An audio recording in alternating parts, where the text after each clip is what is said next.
All right, Dora, let's do it. Okay.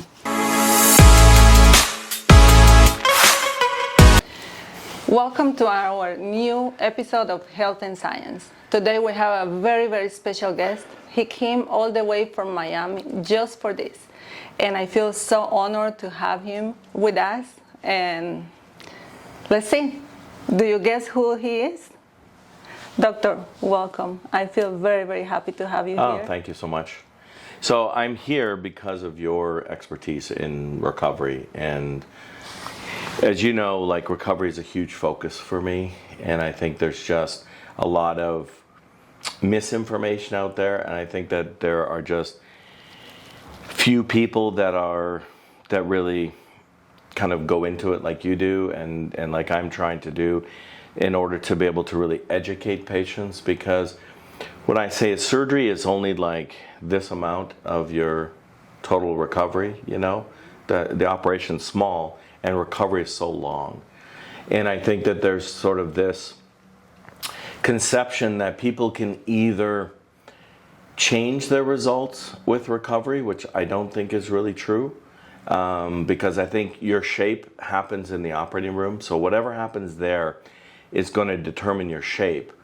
But whatever you don't do in recovery can jeopardize the quality of the result. So meaning, really for me, it's the skin. Because you can get a beautiful shape and have a really nice result, and it gets ruined if you have bad skin. So I think that there's a misconception going on where people believe that recovery is important. I think if I go back in my surgical career 20 years ago, and I'm talking about patients in the United States, they didn't wear fajas, they didn't get massages after lipo, they didn't really know. And a lot of the South Americans, the Colombians, the Venezuelans, the Brazilians really kind of educated the United States about how to recover from plastic surgery. And certainly in Miami, you see like a whole bunch of post-operative care that I think is good. But I also have seen now the pendulum move towards where people are really thinking that they can change their surgical results by over-compressing.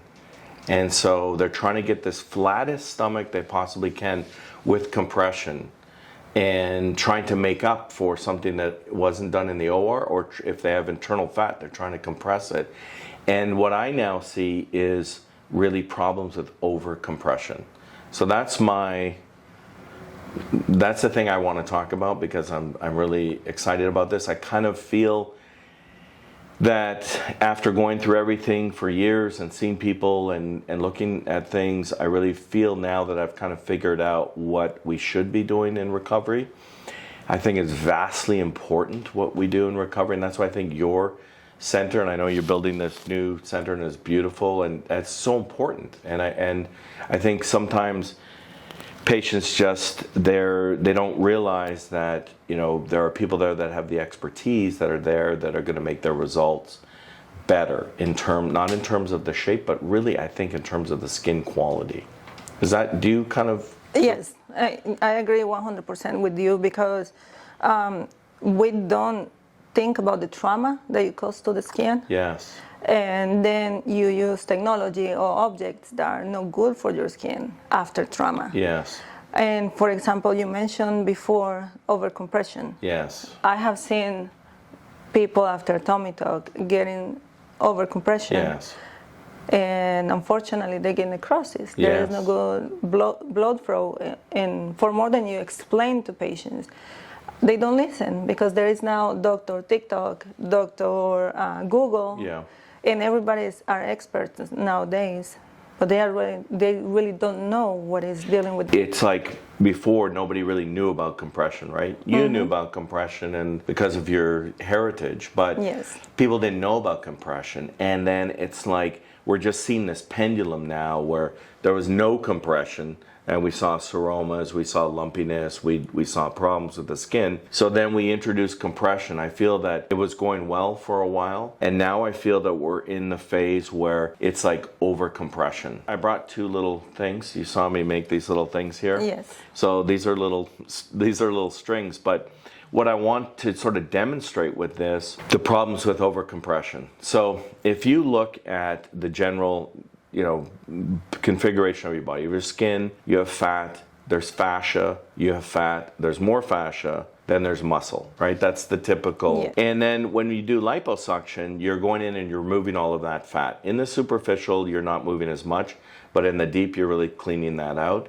And what's left in between are these little fascia bands. Fascia is just a very strong material that is keeping our skin attached to our muscle. It's vitally important. If we didn't have fascia, our face would be like at our knees. Everything is keeping up. Yeah. When you do a facelift, they're not just pulling your skin, they're pulling the fascia. They go down, it's called, in the face, it's called the platysma in the neck, or it's called the SMAS in the face. And so it's the one that has the strength, and it's a very strong material. Now, normally, if somebody doesn't have liposuction, the fascia that's just in there is nice and loose and nice and soft, and it moves with your body. And the trouble that I'm seeing is that when you have lipo, you said trauma, right? It's a big trauma. For your body, it doesn't know that you're having a procedure to remove the fat as a cosmetic procedure. It just knows you got beat up, and it's like trauma. It doesn't know if you're in a car accident or whatever. It just knows you have trauma. So that sets up this inflammation, which is normal. It's a normal part of healing. Inflammation is actually, at that stage, good. But what I see is when patients take the boards, which I like them to use for a couple of weeks, but when they start using it beyond that time, when they overcompress, then I think what's happening is it's the fascia, instead of being like this nice, soft, supple fascia, it's becoming scarred. And you get this kind of scarred down fascia that then starts to mimic, it shows what the pattern is on the skin. And you're getting this fibrosis. So I think compression is great at the beginning. It closes the dead space. It prevents seroma. It can provide comfort. It's helpful. But I think if you're continuing just to compress beyond that 2-week mark, with all the inflammation that's there, you're starting to get fascial scarring and scarring in the deep dermis. And how can you fix that? You can't. That's the problem. There are things you can do to make it better, and you know better than I do of all the modalities you can use to treat fibrosis, but it's easier to prevent fibrosis, exactly, right, than it is to treat it. So, and the consequence of having this scarred fascial tissue and this lumpy skin is terrible, because you take a beautiful shape and a nice body, and then the patient wears a bikini and their tummy looks all lumpy and bumpy. So that's the main point that I'm trying to do. And so we talked about, at the beginning, no compression, and then people were compressing, and now it's just swung to this over compression. So I don't want the fascia to be plastered down beyond 2 weeks, because then you're wearing a board, it's not moving. Everything is just scarring and contracting and sticking. I want it to be mobile. So I have the roller, the OG roller, which I start to have patients use, because I want it to be dynamic. I want the fascia to be moving. I don't want it to get stuck in this position. I want it to smooth out. And it's going to be a little bit firm and swollen because of the edema. So that's why I also think that lymphatic massages at that point are really helpful. And then, I don't know, you probably don't even know, I've come out with a new product. It's not even released yet. It's called FibroGuard. And so it's a protective way to prevent fibrosis. It's in the shape of a waist trainer. It's made in Colombia. The same people that made my faja. And inside it has all of these little foam balls. And so it's a constant lymphatic massage going on. And it's treating the fascia so that instead of just putting a board and keeping it plastered and trying to get as much compression as you possibly can, I want the opposite. I want the faja on, so this goes under the faja. It has these little foam balls that are massaging and moving, and it's dynamic. Okay. It's not plastering it down, it's trying to keep it mobile. And so that's what for me, that's what I'm so excited about, is trying to get the word out that compression is wonderful, it's necessary, we have to do it. But when you look at all the misinformation, the Facebook groups and all these, you talked about Dr. Google, Dr. TikTok, all these types of things, they've pushed it so far to compression that I really think we're starting to see more fibrosis than we ever have, because people are doing this overcompression, they're keeping their fascia just locked in, it's scarring, that leads to more inflammation, we're not getting the fluid out because nothing's moving. Like if you want to get fluid out, when you're getting fluid out of your calves, you're doing it by walking, right? Mm-hmm. You're moving the muscle, you're squeezing, it's dynamic. And we want to get the fluid out of this area. We don't want it trapped in this scarred area, so we want movement. So that's my biggest point in recovery at this point, is focusing on that. You mentioned few subjects that are very, very important. One is compression, and I feel people don't understand the stages of compression. Yes. And you can know, like, it's already compromised the blood flow right. after any surgery. Of course. If you keep compressing, we're going to have a lot of problems. Fibrosis is just one of them. There's many other problems. Yes. But they don't listen to the surgeon. The surgeon is telling you, okay, who opened up your body? Your surgeon. He knows exactly what he's telling you. Please listen to your surgeon. He knows individually, whoever did your surgery, you need to listen to your surgeon. Just follow the guidelines. Well, and I think part of the problem with surgeons in the past, with us, is that we focus so much on the surgery that we've kind of been like, oh yeah, recovery, just, I don't know, like go see Dora and she'll tell you how to recover. Like we haven't, and I know for me personally, I haven't put as much emphasis on recovery, but because as a surgeon, you're focusing, right? Trying to get the very, very best result. But once you kind of go through that process and you feel that you're sort of, okay, I know how to do that, then you start to look and see, okay, what are the other things that we can be doing to get the patient the very best result? And that's all in recovery. I don't think you're going to, if you have bad lipo, you're not going to change that result with recovery.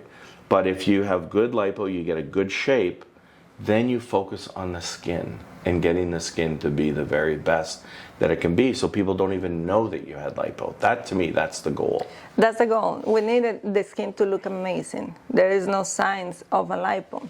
Something that you also mentioned was the roller. So I have seen your roller, and I think it's very, very different than what everybody is using out there. That's the wood roller. So I have seen in my practice so many problems after using the wood. Yeah. Can you tell us a little bit about that? Yeah, so to me, in my mind, everything is related to these little strings, right? I want everything to be nice and soft, and I don't want this kind of gnarly, scarred down fascia. So to me, that's all mobility. So the way I recommend my roller to be used is based on trying to get that soft fascia. So at the beginning, for the first 2 weeks, I like just regular, good old-fashioned rolling, up and down, just like you're rolling out a dough, you know, just as you normally use a rolling pin, all over 360 degrees. But only for the first 2 weeks do you use it that way. Then at the 2 week mark, you change. And that's where you use the roller as a manual lymphatic device. So it goes on high vibration, and then you use it very lightly on your skin. And it's unidirectional. So you're going to take the half of your body and go to the right groin. That's where all the lymph nodes are. So you're not pushing the fluid down. That's kind of the way it seems in your mind. Like, oh, you're trying to get the fluid out. But you're actually not doing, that's not what's happening with the roller. The roller is going to be on high vibration and very light pressure. And what that's doing is operating in the very superficial layers of the skin, and it's opening up the lymphatic channels. And you're allowing the fluid to get into those lymphatic channels, and that's going down into the groin where all the lymph nodes are. That's the big, that's like a drain. Basically, you have a drain here, one under your arm, one under your arm. So everything on this side goes down to that drain. The back gets worked up to the other lymphatic basin, or even this upper part. High vibration, light pressure, you open up those channels, you're drawing the fluid into those drains and you pee it out. And that's how you're getting rid of the edema. So you're getting rid of all the inflammatory factors that are there that are contributing to this scarring process. And so that's the same thing with the FibroGuard. So at 2 weeks, like I have people compress for 2 weeks and then they stop their compression, which is really... At all? Like... Yeah. Well, it's still wear the faja. Okay. But I want dynamics. I want things to be mobile on the stomach. So I want them moving. I want them exercising. I want them using the manual lymphatic drainage technique with the roller to get rid of the fluid, to get rid of the inflammatory products that are there. I want them to get lymphatic massages at that point. I want everything mobile and moving and gentle. And if you don't do that, you get into this overcompression and it just sticks down and scars. So and then they lose mobility. They lose mobility, everything. Yeah. It's the way I imagine it in my head is, you know, people don't realize about when you go through plastic surgery training, we do a lot of hand surgery training. Mm-hmm. And when I was at Duke, we did particularly a lot of hand surgery training because they would send us to Louisville, which is a very famous hand center there, the Kleiner Kutz Hand Center. And so you'd have somebody who would be in a cast for 6 weeks, right, because of a bony fracture. Well, during that time when the cast is on, you have to immobilize the bone so that the two ends of the bone will heal. If you don't immobilize the bone, there's movement at the fracture site and it creates like a big ball. And you'll see that, like, sometimes you see people with a clavicle and they'll have like a huge lump there because they broke their clavicle, but they never had their arm in a sling to prevent movement here. So they have movement at that fracture site and they get like a big ball of bone. Because these two sides they're trying to heal, right? Yeah. But if you keep them and they're kind of like 1 minute they're here, 1 minute they're here, they're there. So they just throw a big ball of bone scar there. Well, during that time, we have to immobilize this so the bone will heal and you won't get that big ball. But while that hand or that arm or whatever bone is being immobilized, the tendons, the ligaments, the muscles, the nerves, all of them are being immobilized as well. That's not good for all of those types of things. And the fascia. So as soon as you take the cast off, when the bone is healed, we tell patients, okay, now you can start physical therapy, now you're going to move. Trouble is, they just spent 6 weeks not moving their arms. So when you take it off, they're like, I don't know if I should move it or not. And we're all like, yes, come on, you got to move it. This is how you're going to get your mobility back. This, you have to stretch out, you have to do it. So to me, it's kind of the same way where people will have this compressive board and they'll be stuck down and they'll have their faja and everything's like this. And then at 2 weeks, you're like, okay, now move. And people are like, I don't know, I don't really want to move. But that's what I'm trying to get the mindset to change from this just over plaster, just keep the cast on. Because if you don't start moving after you take your cast off, you can have contractures of your hand, you can have problems with mobility. So I have seen that in my practice. Yes, of course. I mean, we've all seen it, and that's why I'm so fired up about this mobility and how to treat the fascia properly and to prevent the fibrosis, to prevent the problems with the skin, because there's really no good treatment. And like you just mentioned, how important it is to take physical therapy after a bone fracture. Of course. Why we are taking, thing right? Why recovery. now? This is a recovery of a bigger area. Right. And why doctors are not sending their patients to take recovery. Recovery is very, very important. In my culture, you know, they say it's 40% of the results of your surgery. And if you go to Venezuela, they say the same thing. Brazil, they even said 50%. Yeah. And the recovery time in Brazil is quicker. It's faster than Colombia and Venezuela. But because their post-op care is very aggressive. I mean, it's not aggressive in the meaning like it's going to be painful. Right. But they're like, you got to show up, you got to do it. Yeah. You're active, you're participating. Yes. Yeah. For example, I start my post-op 24 hours after surgery. Why? I don't want the inflammation curve to go up. I wanted to keep it stable and bring it lower as fast as possible. The more time they spend swelling, the more side effects they can develop. Yeah, it sets up a vicious inflammatory cycle, and we see this with you wouldn't deal with this, but when I used to do a lot of reconstructive surgery and work on patients with all types of wounds, gunshot, cancer treatments, motor vehicle accidents, all this type of thing, a lot of it to the lower extremity.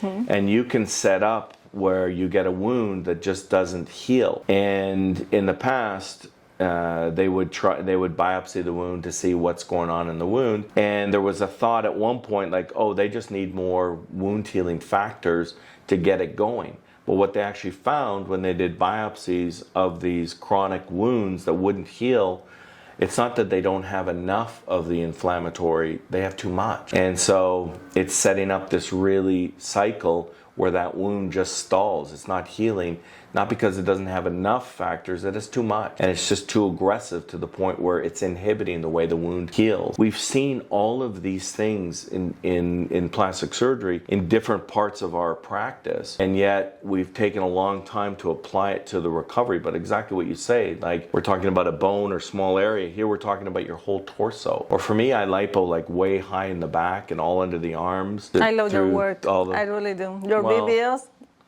Well, thank you. No, but I really think that one of the reasons is because I do like a thorough lipo of the whole body. But that's a massive amount of inflammation that gets generated through that area. And if you just go into it thinking all I need to do is put a board on and compress it as hard as I can and get into the tightest faja that I can and put my waist trainer on top of my faja and put a corset on and trying to get compression,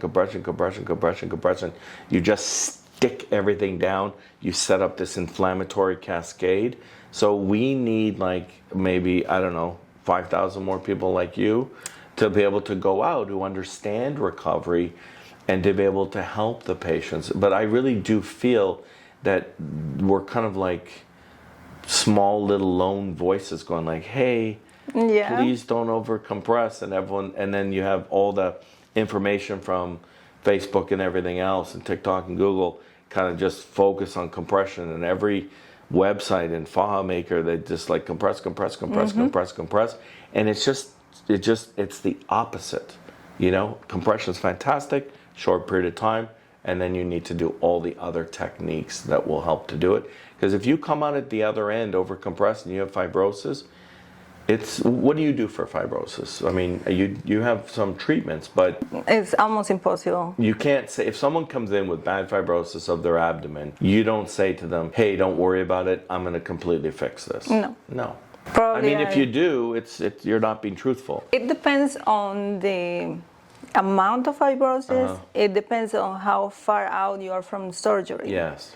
And sometimes I just have to be honest and tell them, you have to go back to the surgical room. I cannot fix this with non-invasive treatments. Yeah, but we can't really fix it either. Yeah, and that's something that they need to understand. If you develop it the first time, you're going to develop it the second time. Yeah. Probably your body will never be the same. Yeah. Well, people don't understand the importance of post-op. So they spend an amount of money in surgery, and then they come to me and they straight face, I didn't save enough money for my post-op. Yeah. I'm sorry, I cannot just go ahead and take you. Yeah. I love to help, but of course, I have employees. Right, of course. And it breaks my heart because I know I can prevent fibrosis. Yeah. I can help them sometimes with the formation. Yeah. But sometimes they just need to go back to their surgeon. Yeah, but it is a trouble coming because I'm on that side.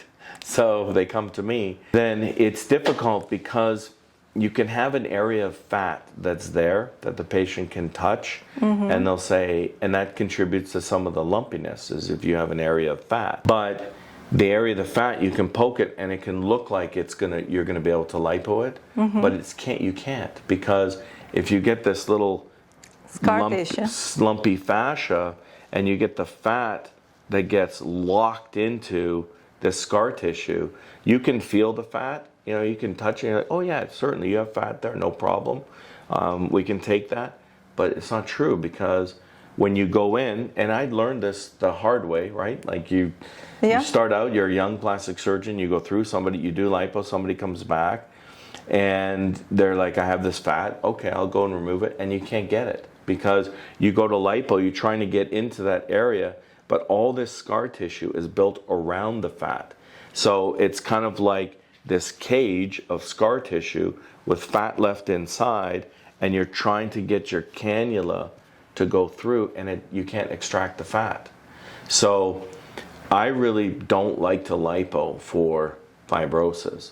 I don't have, so what I think may be a treatment in down the road, I don't have the evidence at all. This is just intuition based on experience, sort of empirical evidence,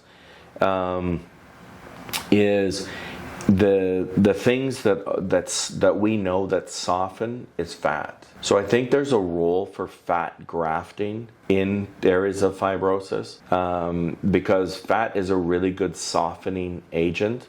And I'll tell you my experience with fat in that regard.